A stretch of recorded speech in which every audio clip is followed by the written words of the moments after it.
আপনারা নিশ্চয়ই শান্তিনিকেতনের অনেক ব্লগই দেখেছেন, কিন্তু আজকের ব্লগটা একটু অন্য ধাঁচের। আমার বড় হয়ে ওঠা শান্তিনিকেতনে, কিন্তু কর্মসূত্রে আমি এখন দেশের বাইরে থাকি। তাই প্রত্যেকবার যখন দেশে ফিরি আমার ছোটবেলার শান্তিনিকেতনকেই খুঁজে বেড়াই, আর সেটা কতটা খুঁজে পাই তাই নিয়েই আজকের এই ব্লগ। আমরা শুভ্র আর স্নেহা, আর এটা হলো আমাদের চ্যানেল রোড অ্যান্ড এয়ার। বাড়ি তো দেখলেন, এবার শান্তিনিকেতনের কিছু জায়গা ঘুরিয়ে দেখাই আপনাদের। আমার শান্তিনিকেতন নিয়ে বলার তো অনেক কিছুই আছে, কিন্তু আজকে আমার জীবনের প্রথম 25 বছরের কিছু ফ্ল্যাশব্যাক নিয়ে আপনাদের কাছে চলে এসেছি। আজ একটু মেঘলা ওয়েদার দেখে বেরিয়ে পড়লাম আমি, শুভ্র আর আমার মা। দেখি শুভ্র আমাদের শান্তিনিকেতনের কোন কোন জায়গা দেখায়। আজকে আমাদের বাহন হলো টোটো। বাড়ি থেকে একটু এগিয়েই একদিকে পাবেন নিপ্পন ভবন আর আরেক দিকে ভাষা ভবন। আর এই যে হলুদ বাসটা চলে গেল বিশ্বভারতীর, এটা ছিল আমার ছোটবেলার বাহন, যখন পাঠভবনে নিচু ক্লাসে পড়তাম। বিদ্যাভবনের এই কমপ্লেক্সটা কিছু বছর আগেই তৈরি হয়েছে। এই ডিপার্টমেন্টগুলো আগে পাঠভবনের কাছে ছিল, আর আমার ছোটবেলায় এখানটা পুরো ফাঁকা ছিল। এই মাঠে আমরা ক্রিকেট ফুটবল খেলতাম, আর এই ফাঁকা থাকার কারণে বাড়ি থেকে পৌষমেলার মাঠ সোজা দেখা যেত। পৌষমেলা মাঠে পৌঁছানোর আগে কাদের সাথে দেখা হলো দেখুন। এনারা আমাদের বাড়ির কত যে ফলমূল খেয়েছে তার ইয়ত্তা নেই। আর এটা হলো পৌষমেলার মাঠ, আর এই রাস্তাটা শান্তিনিকেতন থানাকে কানেক্ট করে সোজা ভুবনডাঙ্গায়। এইটা হচ্ছে মেলার মাঠ। এখন গেট দেখছেন, সেই সময় কোনো গেট ছিল না। আমরা বাড়ি থেকে বেরিয়ে সাইকেল নিয়ে মেলার মাঠের মাঝখান দিয়ে স্কুলে যেতাম, পাঠভবনে। এই জায়গায় দাঁড়িয়ে এই বেড়া জালে আটকে পড়া আমার ছোটবেলার স্মৃতিগুলো খানিকটা রোমন্থন করে নিলাম। চলুন এগোই, এখন অনেক কিছু দেখানো বাকি আপনাদের। এবার সামনে পড়বে সেন্ট্রাল অফিস একদিকে, আর আরেক দিকে সেন্ট্রাল লাইব্রেরি। পাঠভবন থেকে শুরু করে মাস্টার্স অবধি প্রত্যেক বছর এখানে অ্যাডমিনিস্ট্রেটিভ কাজের জন্য আসতে হতো। আর লাইব্রেরিতে আসা যাওয়া তো লেগেই ছিল। লাইব্রেরির পিছনেই ছিল কম্পিউটার সেন্টার। সেই স্মার্টফোনহীন যুগে এখানেই ইন্টারনেট সার্ভ করতাম। সেন্ট্রাল অফিস পিছনে রেখে বড় রাস্তায় পড়ে ডান দিকে যেতেই পৌঁছে গেলাম আমার শৈশবের দিনগুলোতে। এই গেট দিয়ে ভিতরে ঢুকেই খানিকটা গিয়েই আপনারা পাবেন শালবিথি, কিন্তু তার আগেই দেখতে পাবেন আনন্দ পাঠশালা। এই আনন্দ পাঠশালাই আমার প্রাইমারি স্কুল কেটেছে।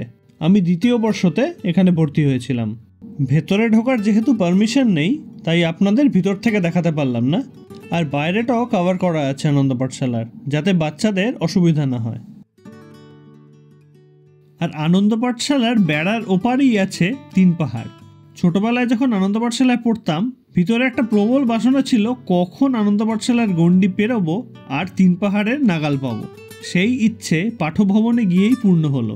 খুব ঝুলেছি বটগাছের ঝুড়ি ধরে, তার জন্য বকুনিও কম খাইনি। আর এরপরে আছে আরেকটা অ্যাট্রাকশন, সুবর্ণরেখা।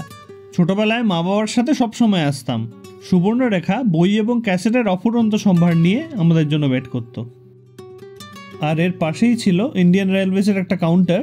ওখানে আমরা ট্রেনের টিকিট কাটতে আসতাম, আর স্টেশনে যেতে হতো না কাটতে। আপনারা যদি শান্তিনিকেতনে এসে থাকেন তাহলে নিশ্চয়ই এই তেমাথার মোড় চেনেন। সোজা গেলে শ্যামবাটি হয়ে সোনাঝুরি, আর বাঁ দিকে গেলে পাবেন উপাসনা গৃহ আর উত্তরায়ণ। চলুন বাঁ দিকে এগোই। এগোলেই দেখতে পাবেন তালোধ্বজ। ছোটবেলায় তালোধ্বজ আমাদের জন্য ভীষণ ফ্যাসিনেটিং ছিল। আমরা বন্ধুরা অবাক হয়ে তাকিয়ে থাকতাম যে একটা বাড়ির ছাদ ফুঁড়ে কি করে একটা তাল গাছ বেরোতে পারে, আর তার মধ্যে একজন নাকি বসবাসও করতেন। পরে বড় হয়ে তালোধ্বজের ইতিহাস আর তেজসদার থাকার কথা বাবার কাছে শুনেছি। ছোটবেলা থেকেই উপাসনা গৃহর রঙিন কাঁচগুলো আমাদের জন্য ভীষণ আকর্ষণীয় ছিল।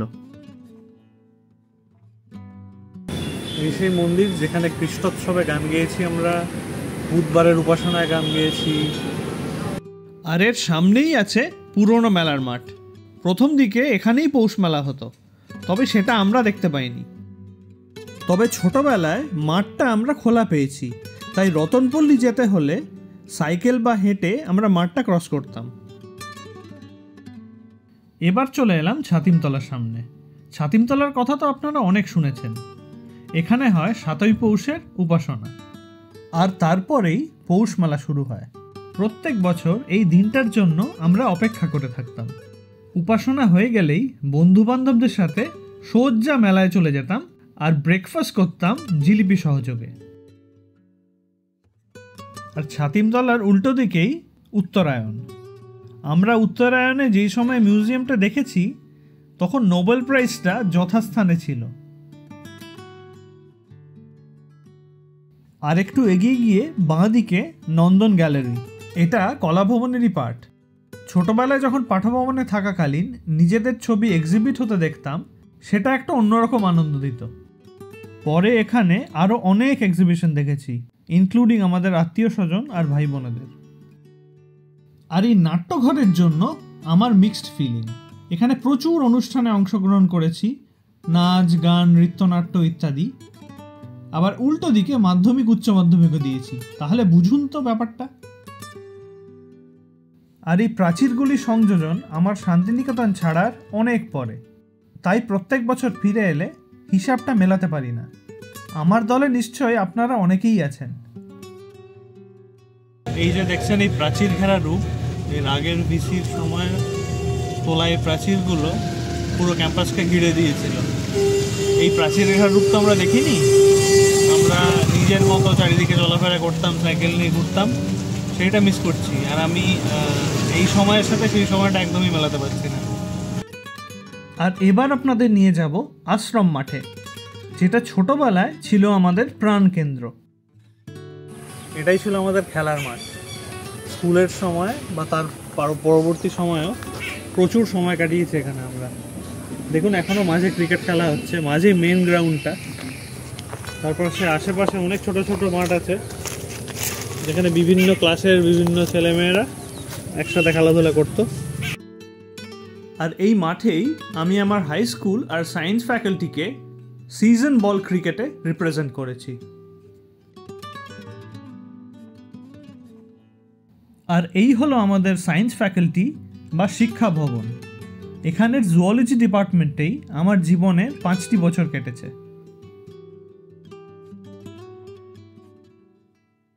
শিক্ষা ভবনের অফিসের পাশ দিয়েই আমরা এগোতে থাকলাম মূল শহরের একটু বাইরের দিকে। আর বেশ খানিকটা চলার পর পৌঁছে গেলাম আমার ছোটবেলার সব থেকে প্রিয় জায়গার মধ্যে একটি, কোপাই নদীতে।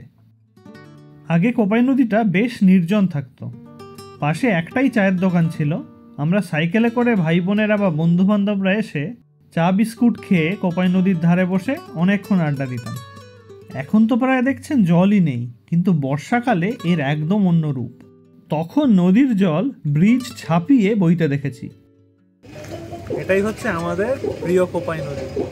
এটা ছিল আমাদের সব থেকে প্রিয় কিছু জায়গার মধ্যে একটা।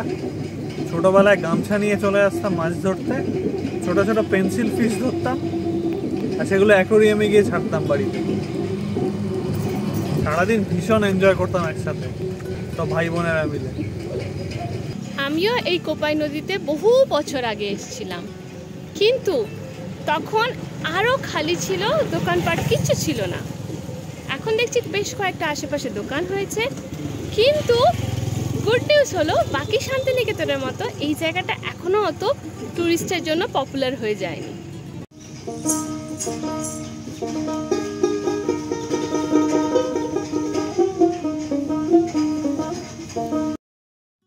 আর কোপাইয়ের ঠিক পাশেই বাউল গান শুনলাম খানিকক্ষণ।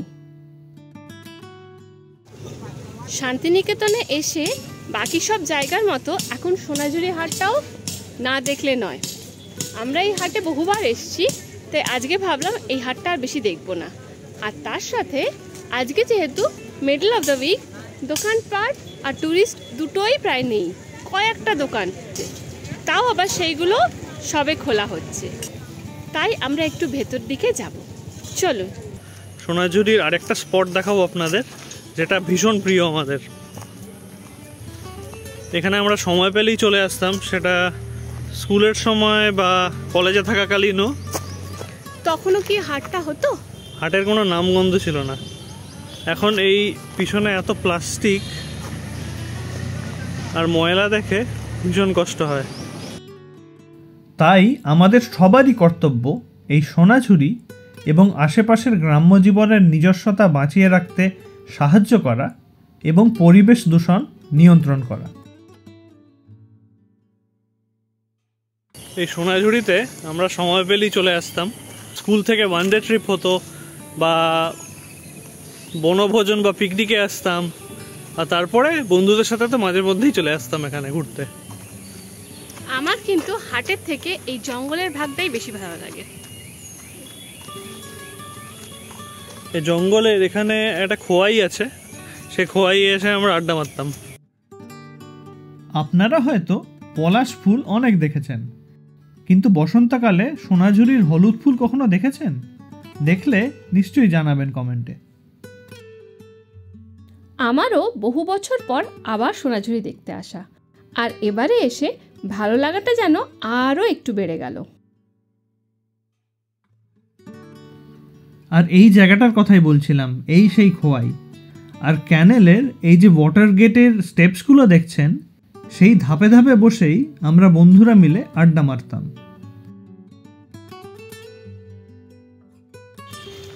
আজকের শেষ পার্টটা দেখাতে যাচ্ছি। আপনাদের তো একটু আগে আশ্রম মাঠ দেখালামই, যেটা হচ্ছে পাঠভবন এবং মানে ইউনিভার্সিটির প্লেগ্রাউন্ড। এবার আমার বাড়ির পিছনে যে মাঠটা, যেখানে আমরা বেশিরভাগ সময় খেলতাম, সেটা দেখাই। এটা তো ঠিক তোর বাড়ির পেছনেই না? একদম বাড়ির পিছনে, এই তো কম্পাউন্ড আমাদের বাড়ির, এইটা আমাদের বাড়ি। বুধবারে ছুটির দিনে ঘরে আর আটকানো যেত না, পাড়ার বন্ধুরা মিলে সবাই একসাথে চলে আসতাম ক্রিকেট খেলতে। এটাই হচ্ছে আমাদের সেই মাঠ, এখানে আমরা ক্রিকেট খেলতাম। এখনও যদিও দেখছেন ফুটবল খেলছে লোকজন, কিন্তু এখানে আমরা ক্রিকেটই খেলতাম। উইকেট কোন দিকে থাকতো? এইটা মাঝখানে পিচ হতো, উইকেটটা হতো এরকম জায়গায়, পেছনে একটু এই পাশের ওই বাড়িটাতে লাগলে আবার দুরান। ওইদিকে যে তাল গাছটা দেখছেন, ওই তাল গাছটা তখন এইটুকু ছিল ঝোপের মতো, ওইটা ছিল বাউন্ডারি। ওইদিকে অফের বাউন্ডারি ও পাশে ছিল। আর ইন্দিরা সেন্টারের যেই বেড়াটা দেখছেন ওখানে, প্রাচীরটা, সেটা ছিল স্ট্রেট বাউন্ডারি। তো এখানেই আমরা খেলতাম, জীবনের অনেকটা অংশ এখানে কাটিয়েছি। চারিদিক অনেক পাল্টে গেলেও এই চেনা রাস্তাগুলো দিয়ে যখন হাঁটি, সময় যেন থমকে দাঁড়ায়, আর তখনই মনে হয় আমার শান্তিনিকেতন আমারই থাকবে। কেমন লাগলো আমাদের শান্তিনিকেতন? কিছু কিছু জায়গা দেখালাম, এইটুকু সময়ে সবটা তো ঘুরিয়ে দেখা মুশকিল। কিছু কিছু পছন্দের জায়গা দেখালাম, যেগুলো আমার জীবনের এক একটা অংশ হয়ে উঠেছিল। সেগুলো আছে, সেগুলো ফিরে দেখলাম এবং আপনাদের সাথেও শেয়ার করলাম। যদি আপনাদের আজকের ব্লগ আর আমাদের চ্যানেলের অন্য সব ব্লগ ভালো লাগে, তাহলে প্লিজ লাইক, কমেন্ট আর শেয়ার করবেন, আর সাবস্ক্রাইব করতে ভুলবেন না আমাদের চ্যানেল রোড অ্যান্ড এয়ার। আজ তাহলে এতটুকু, আজ আসি।